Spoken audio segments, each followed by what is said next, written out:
Hey crew, I've got the key, which is a carabiner, by the way, so you can attach it to something and take it with you, to that 25 Rivian R1S Quad Motor Max. And this week, we're gonna see what it's like to live with. Starting with the spacing in my driveway, which is 16 feet wide by 19.5 feet long. I've got the R1S parked just a couple inches in from the edge, sitting next to a 25 BMW M8 Comp Coupe that I'm also reviewing. I've actually already released the day in the life video, so if you want to check that out, go ahead and do so. It is parked right there at the edge, and with that spacing, there is plenty of room to walk between the vehicles. Both have power folding door mirrors, that does help. We got a wagon and a double stroller through for our kiddos. The front end of the R1S is hovering over the gutter, and at the back, there is enough space to walk in front of the hedge on the path to my front door. To get inside the R1S, I've got several options. I could just use the key fob, hit unlock and deploy the flush mounted door handles, or, I don't know if you heard that, there's a mountain bluebird chirp when I hit the lock button, which is just kind of fun, better than a chime or a ding or something like other cars. Anyway, there's proximity entry with the key fob on me. There's also proximity entry if you have your phone paired up to the car via the Rivian app, or you could pull out the app, hit unlock or lock here, and you can actually go further in the app, which is very cool. Set your climate control to be a certain temperature every single day at like 7:30 a.m. I could have it be 70 degrees and have the seats heated and the steering wheel heated. So let's hop in now. Gonna open up that door to the first defined notch, which would be pretty tight to get into that cabin. So I'll go to, oh, that's interesting. The trim is sort of coming off a bit. A question of build quality there. Anyway, there is the second defined notch, and that's a much more grand entrance. And the height right now, with the air suspension having lowered a bit, is perfect for me to get in at 6 feet. Just pull up the leg and slide on in horizontally. If I was a bit shorter, then I might wish for a grab handle here at the A-pillar. You just have this one here above my head. Closing up that door. A little bit of a vibration there as I closed that door, and I also wish there was soft close. For $120,000, this one is as tested. That feature probably should be here. Hey cabin crew, thanks for joining for this day in the life in the 25 R1S Quad Motor Max. This is the Mac Daddy R1S. This vehicle has just been updated for 25, new in-house powertrains, new suspension tuning. I want to see what this updated R1S is like to live with. Let's begin with something that hasn't changed. It's on right now and not making any noise. That is going to be something your neighbors are very grateful for, especially relative to my Demon 170, which is not quiet on startup. I'm going to show you where I would stick the items I bring with me every single day, like my iPhone 15 Pro, which can go on one of these two wireless charging pads. Inside the console, I managed to fit, it's huge, my Slimline wallet, my Ray-Ban Meta Glasses case, and my Racebox 0 to 60 timer. And in the door pocket, which does expand out, I fit easily my 32-ounce metal water bottle. And then because this vehicle doesn't have a transmission, there's just storage space between myself and the front passenger. So I put my GoPro accessory case and my sunglasses. These are just sort of floating here. I wish there was a more compact, ideally up above, storage case for these with some felt lining so they wouldn't get scratched up, but here they're just gonna flop all over. And that's really the only thing I'd like to see in this cabin in terms of personal item storage space, because it is just abounding otherwise. I am gonna hop back out of the vehicle real quick to show you two things. The first is new, and that is Rivian's move to the NACS type charging port, so that you can just go to a Tesla supercharger, plug it in, and it will automatically bill your account. That I had forgotten about, so it doesn't work with my level 2 J1772 charger without an adapter. That I'm waiting for, so the R1S did not top up its battery overnight. The second thing is that yes, for some vehicles, the gutter at the front of my driveway might be a clearance issue, but for the R1S, with its air suspension that can raise up to 14.2 inches of total ground clearance, that is not a problem. Now I'm gonna throw on my seatbelts, pull the gear selector down into drive, and press the accelerator to overcome the auto hold. Roll on forward, and easily clear my neighbor's basketball hoops on my way out.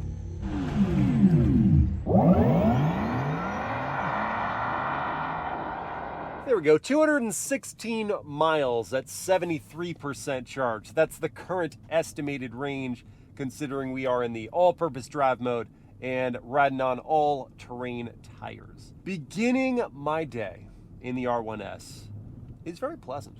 A couple attributes of this vehicle do help.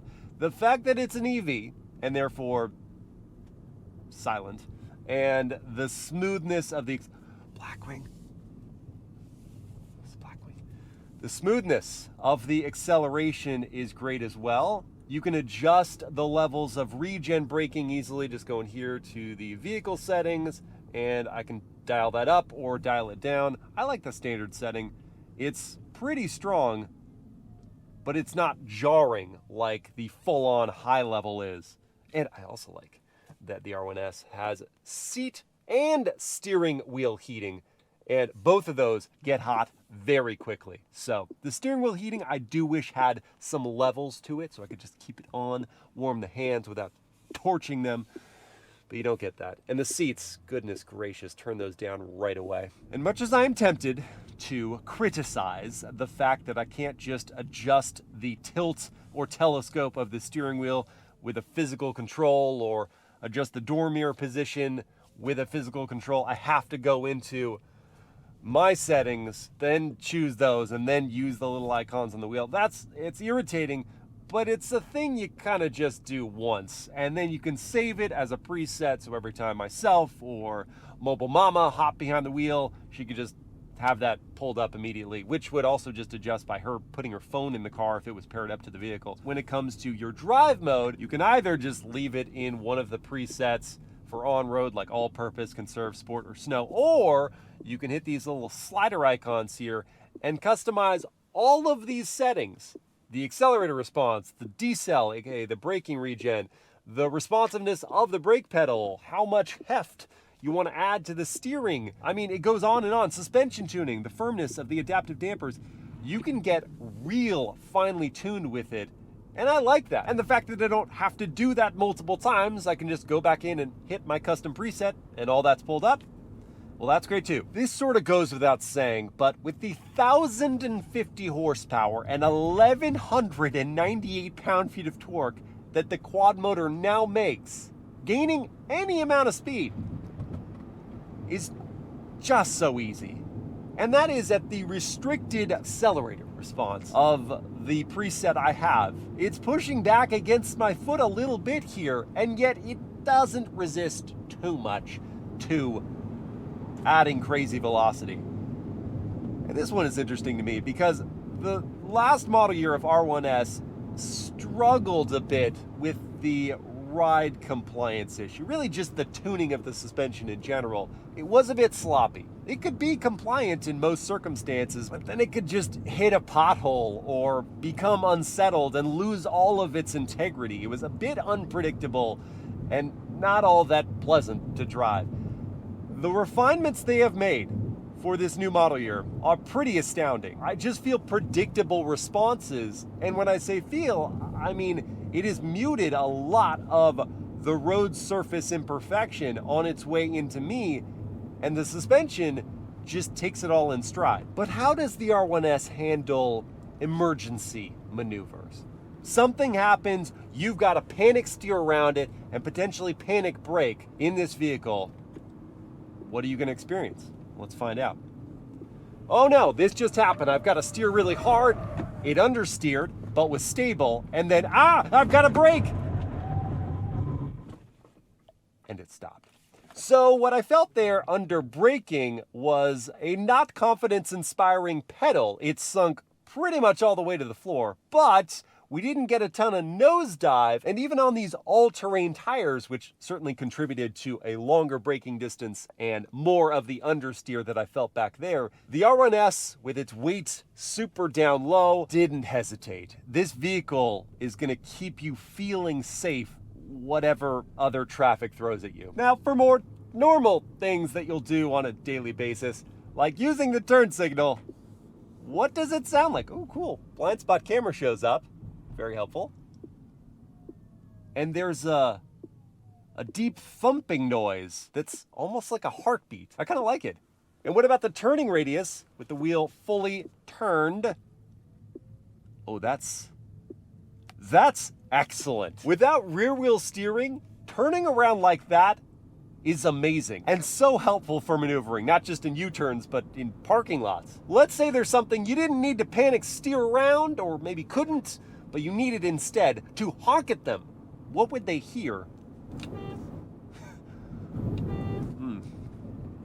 Well, they would hear something. I don't know if it's something that would make them reconsider their actions. It might make them laugh, actually.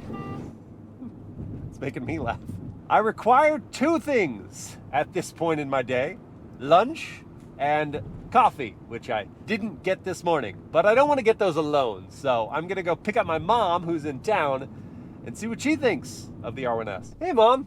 Hi, Miles. Welcome to the Rivian R1S Quad Motor. Not that you need that distinction because you've never been in a Rivian, right? I never have. Not the SUV and not the truck. Well, it's your first time, but not your first time with an EV because you have a Tesla Model 3. So you know the whole driving experience of EVs pretty well. But unlike your Tesla, I think the R1S's cabin is pretty awesome. Like the design. Oh, unquestionably. It's very tailored. Like they kept the minimalist theme, but they gave you like tons of open pore wood and other materials. There's some fabric lining in there. You get fabric down here. Actually, this is nice all bronze leatherette. Finished metal. Yes.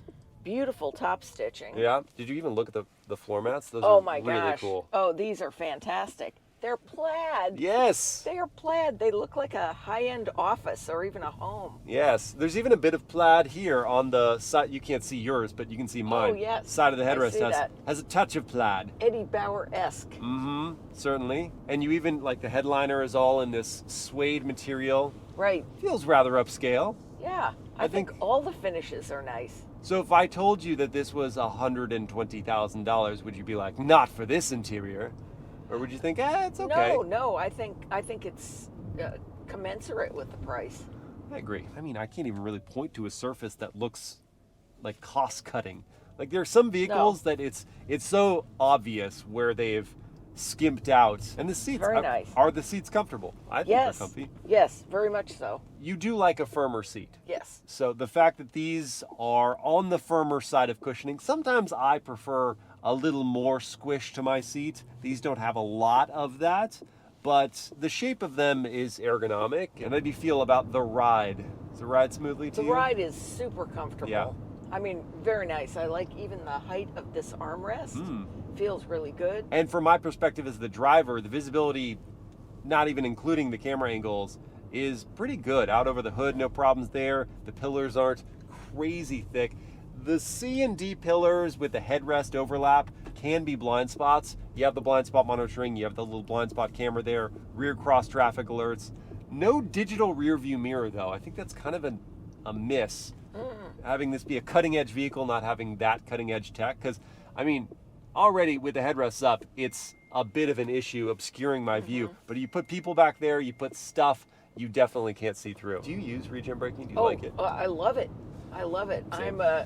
I'd say I changed my driving style once we got our first Tesla. Yeah. When I realized that I could actually give myself a little extra range. Yes. By driving differently. And that's so true. If you're not using regen braking as an EV owner, you're missing out. Well, the one pedal drive is so cool. I don't know if you do this, but it's almost a game to me where I take my foot off the brake and I see just how close I can get with one pedal driving to that first white marker of the crosswalk. Yes, I play the same game. It's fun. Exactly. I don't know. Do you guys do that? Does anyone else who has an EV or has driven one do that? And then your Tesla is quick, but it doesn't have 1,000 horsepower.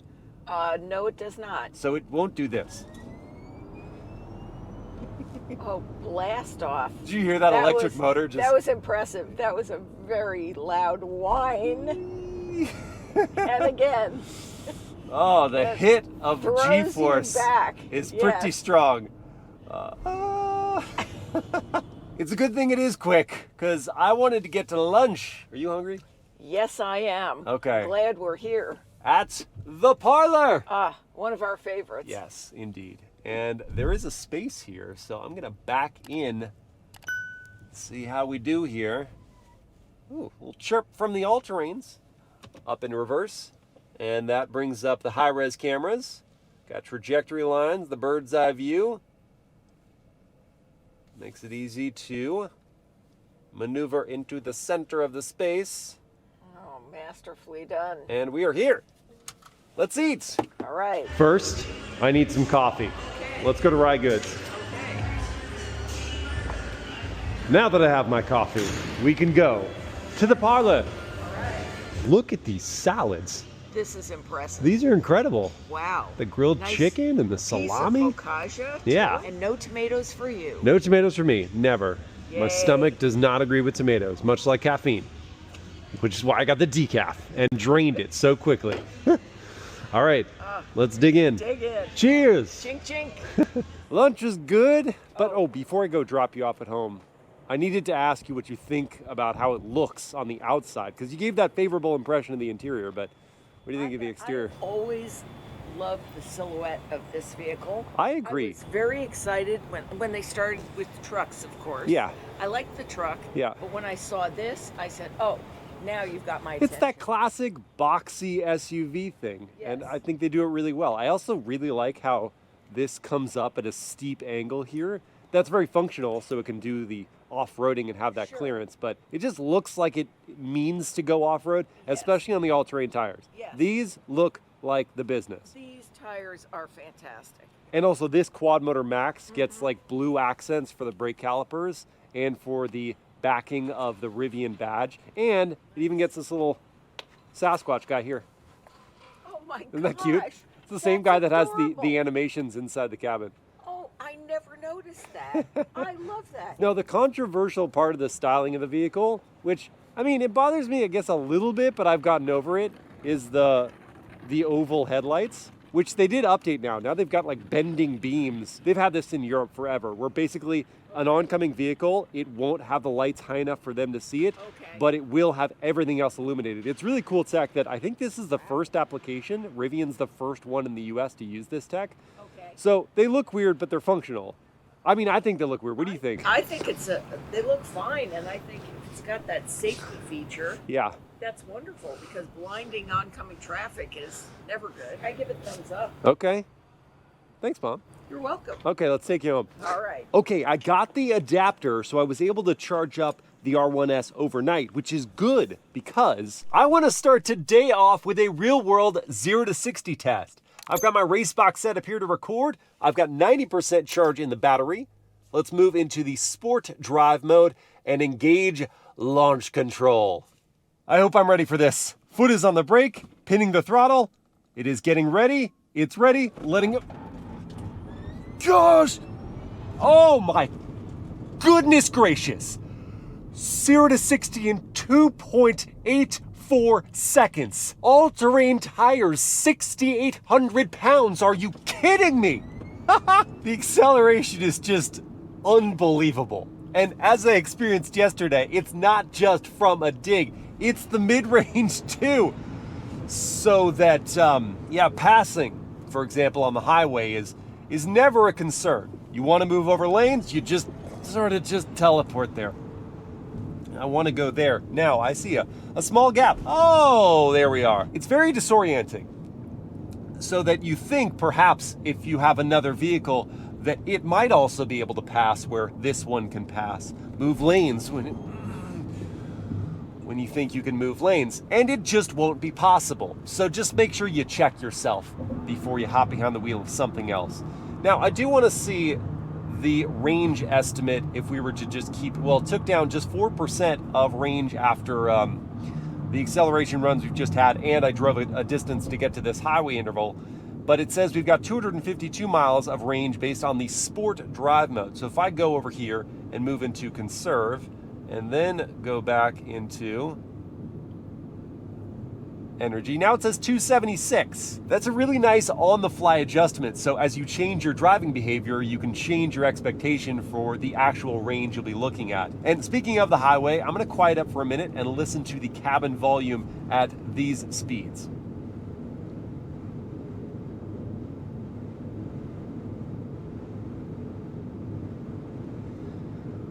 Well, there is a good deal of wind noise. Let's try this. Loud road surface didn't make a big difference in terms of the tire hum. It's not that pronounced. I just hear all that wind noise pelting off this squared off design. It's not so much that I would feel I'd have to shout to a person in the second row. Third row, yes, I would need to raise my voice quite a bit to get to them or them to me. And front passenger, well, we could have a normal tone of voice conversation. The wind noise just might wear on you if you had a long highway commute every single day. However, there are two features in the R1S that might keep you relaxed on a long highway commute. The first is hands-free highway driving. Activate that by pulling the stalk towards me twice. And then that is going to maintain the gap to the vehicle in front of me and stay in the center of the lane without me needing to hold on to the wheel. It will even change lanes for me if I indicate that direction and there is an opening. Just moves over.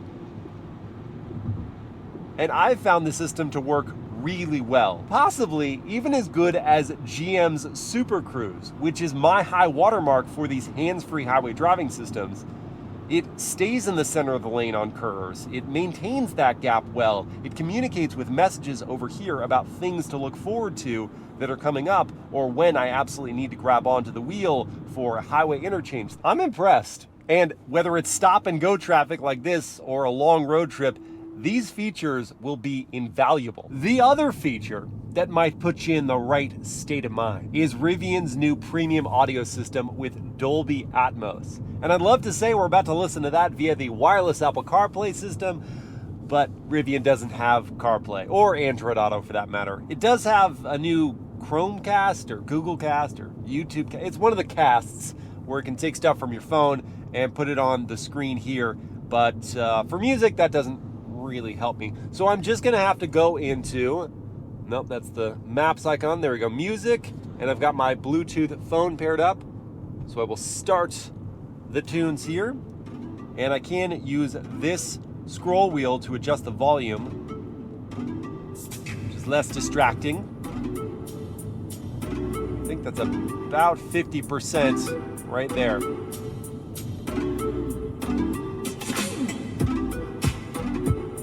Let's go a little higher. 65.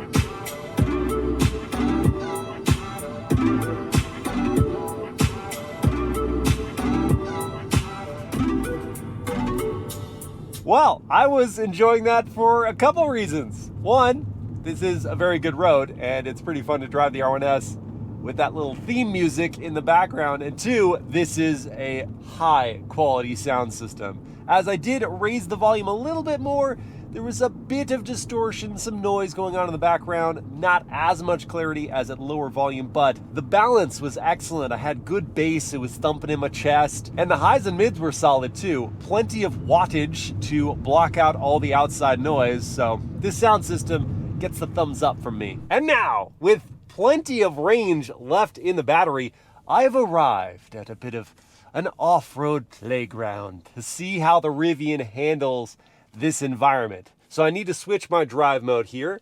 Let's move from on-road to off-road. I need to confirm that, yes, it's not intended for paved roads.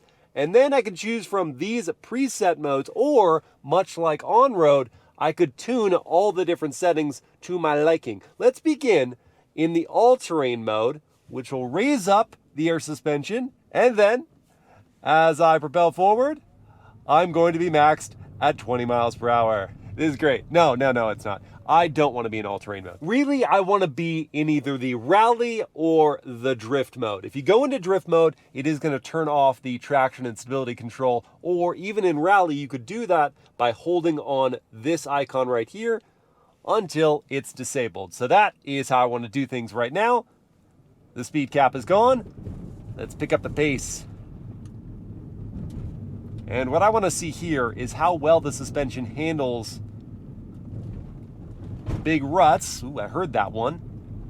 Felt the thud. And washboardy surfaces like this. Again, hearing the vibrations, it's not that bad. Felt through the platform though and the steering. Pretty smooth so far, actually.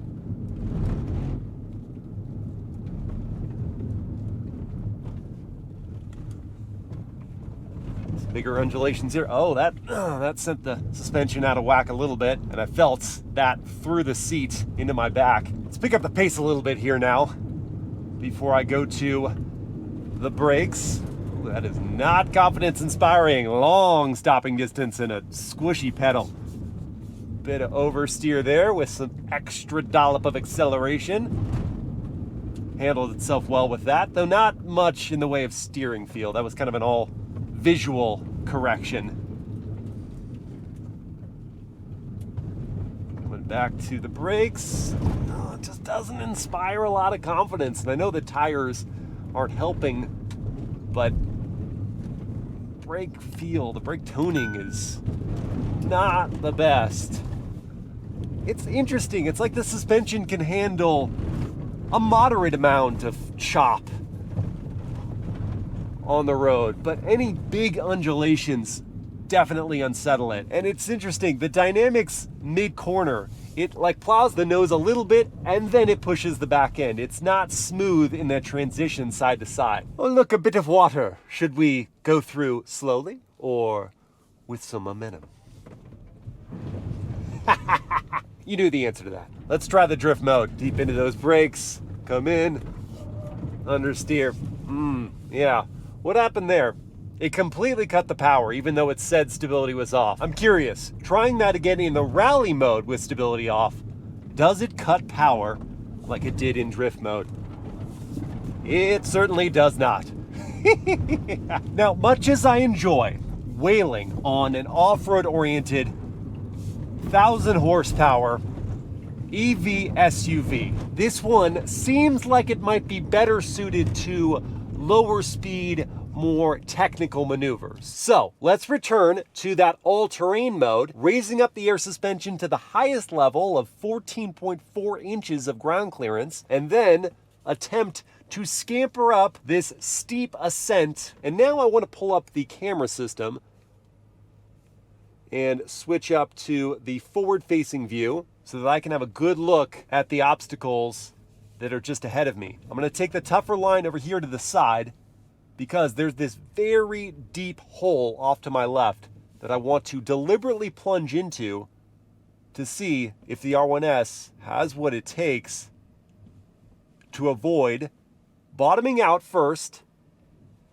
No. And then is it moving the power around? Yes, to the motor needed to propel us forward. That was really impressive. In just about every other off-road vehicle I've gone through there's been a real struggle. Look at this view as a reward. I love that. And I'm looking at the camera system because, as you can see, I can't. What is going on beyond that hood? So this tells me what the descent looks like. It also tells me where my tires are positioned for the turn. Some trajectory lines would actually be helpful as well, but this is good enough to help me make my way safely down. And with the strong regen braking we have right now, there is no potential for me losing traction and just sliding down the hill. I don't have enough momentum built up. It immediately stops me when I take my foot off the accelerator. It really is a showcase of the advantages of an EV off-road. Because, I mean, on-road, it's very well known. Instant acceleration and stability from a low center of gravity. Off-road,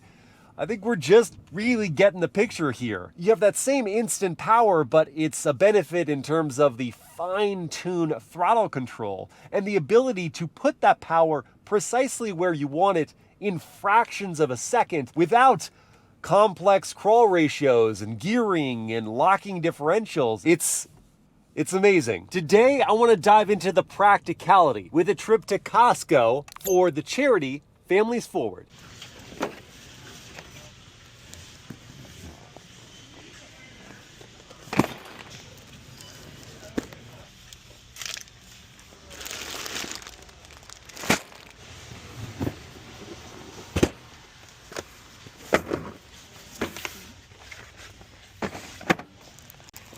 I don't know if I have ever loaded up a Costco cart this much, but it's gonna be a perfect test for the R1S's practicality. So let me lower this manual tailgate and start loading up. I started with what I think I have to call the pasta cubbies, because the underfloor storage in the R1S is perfect for 2 packages of variety pasta and 2 packages of long noodles. Now let's talk through what I've done with the space above the floor.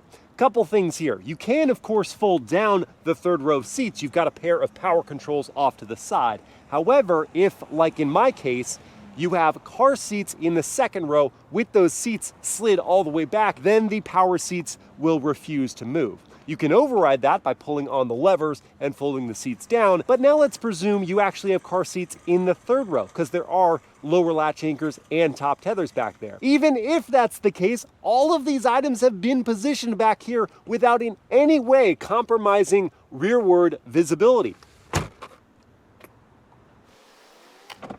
They fit! Oh, the toilet paper. Yeah. What am I gonna do with this? In times like these, we learn to frunk again. In times like these, we give and give again. After returning my cart, like a responsible shopper, I can confirm that the Rivian R1S is Costco approved. That answers the Costco question. Now for the car seat question with Mobile Mama. Yeah, except you already installed them. I did, yeah. Thank God, one less install for me this week. If I get that reaction every time, I think Yeah. I will not install car seats every time. Oh, no, I thought that was fun. I liked it. I did like it. Should we Yeah. see what the room is like for you up front? I had to do the game show voice. I did. Ooh, spacious. You got a great. good recline going? The R1S is family approved. Why am I alone? Is family approved. I just blinked. I was like, yeah. She's tired. She was first place at her OC Fit, what's it called? Orange Theory. Orange Theory fitness class. First place. Well- 3,600 meters road. More than that. You need to be every proud day. of you. No, I am I can't proud. do it right. Thank you. I can't do it right. No, you're not. 3662 meters, everyone, in 13 minutes. 12 minutes. 12 minutes. She's gonna correct me. 12 minutes. She's a beast as an adult getting in. Chop, chop. Yeah. Closing up that door. Yes. I did, by the way, the doors, You have to slam them. kind of a pain in the buttocks. You gotta really give it the business. Close it up. Oh, Oh! there goes Almost that smack and her the in- AC. The AC kicked off, yeah. Okay. But there's a way to, yeah. You wanna do it for us? Will it work? Yeah. So most EVs just turn off Yeah. if you're not in the driver's seat. You cannot get air circulation. But this was nice. You can just tap that and say, hey, I'm still back We here. did just discover that, We need air. and we like it. Yeah. Like, Big fans. we are fans of the back Like and seats. subscribe to the back. Anyway, what are your thoughts about the aesthetic? I like the aesthetics. It's We really got a lot nice. of texture, different materials here. They did a great job. Yeah. They have a great sense of style. Great. I Also, would like to be styled by them. moving on, the giant glass roof. Yeah, it doesn't have a full-on shade that opens or closes. It tints. So it can get a little warmer, but it tint? yeah, it tints. It goes opaque or transparent. Right now it's Yeah. in the opaque setting. You can make it transparent when you hit a button there. Yeah. And the screen can control your climate, but the screen's locked right now. Gear guard. Gear guard! Sasquatch! But missed opportunity. They called him 'Cause Gear Ford Guard. uses the Why not Sasquatch. Guillermo? Guillermo. Guillermo! Yeah, I like it. It's so good. You're welcome, Rivian. You can Go have ahead that and one. change That's the for name. you. Space-wise, I'm good behind my own seats. Plenty of knee Yeah. room, headroom here, and I do have the seat reclined Yeah. almost all the way. There Seats. should be sunshades, though. There should Yes. be. Yeah. Should we see about the 3rd row? Let's do it. Just hit the button and it'll slide Yeah. and give me, well, it's a pretty good access point. Well, It's let's just the roof comes down quite a ways, Yeah. so I got to really duck the old head to get into There we go. the old cabin. So I've got this seat back as far as it goes, and my knees are touching the seat back, but they're not pressed in uncomfortably. Right. And so if that person was willing to make a small sacrifice, slide the seat forward just a tiny bit, then an adult, a 6-footer in the 3rd row could fit Yeah. conceivably in all 3 rows. And with, yeah, good. Loads of headroom Wow, and I our own can't little talk. sunroof back here. I was like, with good? With good. That, No, I know. That thing on top. Hey, married almost 7 years. We complete each other's irritations. Yeah, irritations. That just came to me. Like, oh, that was good. Over here, there is like a cubby, I think, for, yeah, you can store stuff, and there's a USB-C there, and the panel moves a lot. Ooh. Look at that. Whoa, take it all off. No, just look at this. Oh. I mean, look, it really does. Wow. That doesn't feel glued on there all that well. Yeah, so that's kind of the mixed bag of the Rivian's interior. It looks so pretty, has great materials, but there is a little bit of some build quality problems. Yeah. I was just reminded of something else that you pointed out. We got vents here. This is great for third row passengers, but in the second row, kids in car seats, you just have the vents in the center. Why no vents up top, Rivian? In the pillar, put it somewhere. All right, that wraps it up, and we're just gonna stay back here. That's it. We'll be stuck. Well, I mean, I could just, I can hit the button, we can get out. There you go. Or we could pretend we are trapped. Hey, we are trapped. Okay. And make good use of the time. Oh. You know what I'm saying? Yeah, I know what you're thinking. Ready? All right. Patty cake, baker's May. Hey, now that range has dropped to right around 20%, I do want to visit a fast charger. So I'm going to go to a Tesla supercharger, and in preparation for that, I'm going to hit the prepare for fast charging, which is going to prime the battery to receive the peak output. All right, we are here and it is ready. It's saying it can take a peak charge rate of up to 200 kilowatts, and it's estimating with 100% charge in the battery, 319 miles. I don't think we need that though, so I'm gonna dial this back to 80%. You know, I really don't feel like I belong here, but something about that makes this feel so much more awesome. And we're off to the races at a rate of 454 miles added per hour. It's gonna take about 33 minutes to get back to that 80%. Well, crew, at the beginning of this video, I pondered if the changes for 2025 improved the R1S's livability. And after quality time spent behind the wheel, I've noted a few key ways this electric 3-row SUV is better than before. The biggest upgrade is to the R1S's on-road ride quality. More predictable, less unsettled, the R1S is smooth and steady on all paved surfaces. The new in-house developed electric motors are powerful, and the ability to plug into any Tesla supercharger is really convenient. Inside, it continues to be an attractive, high-end experience, except for the occasional loose trim panel and the requirement of Herculean strength to close the doors. The tech upgrades bring sharper, more stimulating graphics in an easier to consume format, but still no Apple CarPlay or Android Auto. The rest of the R1S is a treat. Solid, true to estimated range, incredible practicality, and adventure-worthy capability. Just keep the off-road speeds in check. At 120 grand for this range-topping model, the price of admission is certainly high, but there are less expensive versions that still deliver most of the R1S's charm. I hope you guys have enjoyed this day in the life, and I will see you again next time